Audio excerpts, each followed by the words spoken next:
Hi friends, അസ്സലാമു അലൈക്കും.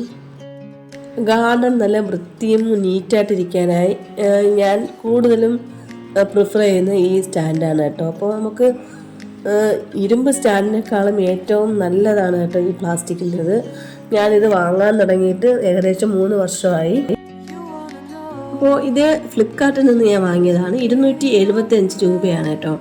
അപ്പോൾ ഇത് ഞാൻ പല സൈറ്റിൽ നിന്ന് വാങ്ങിയിട്ടുണ്ട്. മീഷോ, ആമസോൺ, ഫ്ലിപ്കാർട്ട്. അപ്പോൾ ഈ ഫ്ലിപ്കാർട്ടിൽ നിന്നാണ് എനിക്ക് 12 എണ്ണം 275. ഇതിനു മുമ്പേ 285 എന്തോ ആണ്. ഇപ്പോൾ ഒരു 10 രൂപ കുറവുണ്ട്. അപ്പോൾ സമയം ചെല്ലും തോറും ഇതിൻ്റെ റേറ്റ് കുറഞ്ഞുകൂടി. നമുക്കാണ്ട് ഇതിന് ഫിക്സഡ് റേറ്റ് ഇങ്ങനെ, അതുകൊണ്ടാണ് ഒന്നിനും ഇതിൻ്റെ ഷോർട്ട്സൊക്കെ ഇതിനു മുമ്പ് ഇട്ടിട്ടുണ്ട്.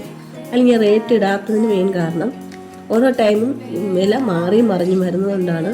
അപ്പോൾ പറയുമ്പോൾ നിങ്ങളിങ്ങനെ 275 അല്ലെങ്കിൽ 85 എന്ന് പറഞ്ഞു, ഞാൻ ഇപ്പം നോക്കിയപ്പോൾ 300 ആണല്ലോ എന്ന് പറഞ്ഞാൽ പിന്നെ അത് എൻ്റെ ചാനലിനെ ബാധിച്ചാലോ എന്ന് വിചാരിച്ചാണ് ഞാൻ വിലയിടാത്തത്. അപ്പോൾ ഇപ്പോൾ ഞാൻ നോക്കിയപ്പോൾ ഒരു മാസത്തിന് മുമ്പേ വാങ്ങിയതിൽ 285, ഇപ്പോൾ 275, 10 രൂപ കുറവുണ്ട്.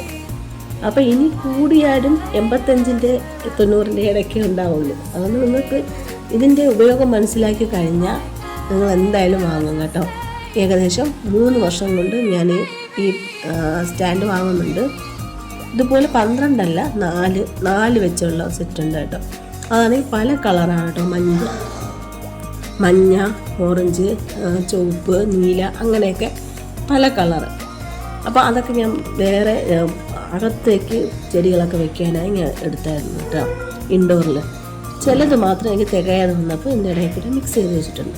അപ്പോൾ ഇതിങ്ങനെ വെക്കുന്നത് കൊണ്ടുള്ള ഉപകാരം എന്ന് വെച്ചാൽ ഇതിൻ്റെ അടിയിൽ പാമ്പോ അങ്ങനെ എന്തെങ്കിലും കിടന്നാലും ഒക്കെ വരില്ല. ഇങ്ങനെ വെക്കുമ്പോൾ ഭൂമിയിൽ നിന്ന് മുകളിലോട്ട് അങ്ങനെ വെക്കുന്ന സമയത്ത് അതിൽ പാമ്പോ ഒന്നും ഇരിക്കില്ല. അത് 100% ഉറപ്പാണ്. അത് മാത്രമല്ല, നമുക്ക് നല്ല തൂത്ത് വൃത്തിയാക്കി ഓസ് വെച്ച് നമുക്ക് ഇതിൻ്റെ അടിയിലൊക്കെ നന്നായിട്ട് കഴുകി വൃത്തിയാക്കി ഇടാൻ പറ്റും. നല്ല നീറ്റായിട്ട് കിടക്കുകയും ചെയ്യും.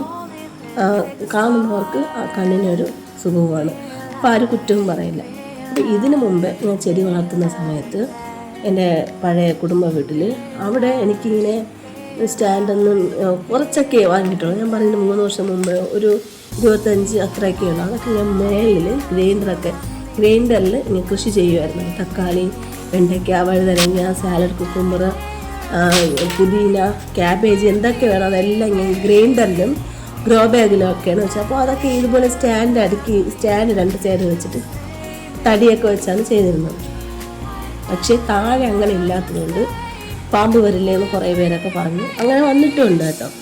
അപ്പോൾ അപ്പോഴേ സാമ്പത്തികത്തിന് നമുക്ക് അങ്ങനെ വാങ്ങിയാലുള്ള ഒരു ഇതില്ലാത്തതുകൊണ്ട് പിന്നീട് വീട് പണിയൊക്കെ നടക്കുകയല്ലേ, അത് പിന്നീടാണ്. പിന്നെ ഇവിടെ വന്നതിന് ശേഷം മക്കളൊക്കെ ഉണ്ട്. അതിൽ അവിടുത്തെ പോലെ സ്ഥലം ഇവിടെ ഇല്ല. അപ്പോൾ നമുക്ക് അത്ര നീറ്റായിട്ട് വെച്ചിരുന്നാലേ കാണാൻ ഭംഗിയുള്ളൂ. പിന്നീടാണ് നമുക്ക് കുറച്ചായിട്ട് എല്ലാം ഒരുമിച്ച് ഞാൻ പറഞ്ഞില്ലേ, നമുക്ക് കുറച്ചായിട്ട് വാങ്ങിയാൽ അത്രയും നമുക്ക് പൈസ ഒരുപാടാവില്ല. അങ്ങനെ ഓരോ മാസം 15, 12, 5, 8 അങ്ങനെ കുറച്ചായിട്ട് വാങ്ങി ഇപ്പോൾ എൻ്റെ ഗാർഡനിൽ ഏകദേശം ഒരു കുറച്ച് മറ്റ് സ്റ്റാൻഡിൽ, ഇരുമ്പ് സ്റ്റാൻഡിൽ വെച്ചിരിക്കുന്ന ചെടികളൊഴികെ ബാക്കിയുള്ള എല്ലാം ഇതുപോലെ പ്ലാസ്റ്റിക് സ്റ്റാൻഡിലേക്ക് ആക്കി. അപ്പോൾ എനിക്ക് കാണാൻ നല്ല ഭംഗിയായിട്ട് തോന്നുന്നുണ്ട്. അപ്പോൾ ഇത് പ്ലാസ്റ്റിക്കിൻ്റെ സ്റ്റാൻഡെന്ന് പറഞ്ഞ് ബലത്തിന് ഒരു കുറവുമില്ല. ഞാൻ പറഞ്ഞില്ലേ, ഗ്രൈൻഡർ നല്ല കനമുള്ളതാണ്, അതിൽ കല്ല് കാണും. അപ്പോൾ അതിനെ പുറത്താണ് ഞാൻ വീണ്ടും മണ്ണിട്ടിട്ട് ചെടി വയ്ക്കുന്നത്. ഇതിൻ്റെ പുറത്ത് വയ്ക്കണമെങ്കിൽ അതിനെന്ത് ബലം ഉണ്ടായിരിക്കും നിങ്ങൾക്കൊന്ന് ചിന്തിക്കാവുന്നതേ ഉള്ളൂ. അതുമാത്രമല്ല, പറഞ്ഞതൊക്കെ എല്ലാവർക്കും നന്നായിട്ട് ഇഷ്ടപ്പെട്ടു. ഫോട്ടോ എടുത്തവർ വരെ ഉണ്ട് കേട്ടോ. അപ്പോൾ അതൊക്കെ എനിക്ക് കിട്ടിയ അംഗീകാരമാണ്. അപ്പോൾ എനിക്ക് നല്ല എളുപ്പമുള്ളൊരു പണിയായി. ഇത് നല്ല ഒരു പ്രോഡക്റ്റാണ് നമുക്ക് എല്ലാവർക്കും പരിചയപ്പെടുത്തുന്നത്. എല്ലാവർക്കും ഇഷ്ടപ്പെട്ടെങ്കിൽ നിങ്ങളുടെ അഭിപ്രായങ്ങൾ കമൻറ്റായി രേഖപ്പെടുത്തുക. റെയിൻബോ പ്ലാന്റ് എന്ന ചാനൽ ലൈക്ക് ചെയ്യുക, ഷെയർ ചെയ്യുക, സബ്സ്ക്രൈബ് ചെയ്യാതെ കാണുന്നെങ്കിൽ സബ്സ്ക്രൈബ് ചെയ്ത് സപ്പോർട്ട് ചെയ്യുക. നമ്മളെ പോലെയുള്ള കുഞ്ഞു ചാനലുകളെ സപ്പോർട്ട് ചെയ്യാൻ ഒരിക്കലും മടിക്കരുത് കേട്ടോ. അപ്പോൾ എല്ലാ കൂട്ടുകാരും ഈ ചാനലിനെ കുറിച്ച് എന്താ അഭിപ്രായം എന്നെങ്കിലും കമൻറ്റായി രേഖപ്പെടുത്തുക. ഓക്കെ.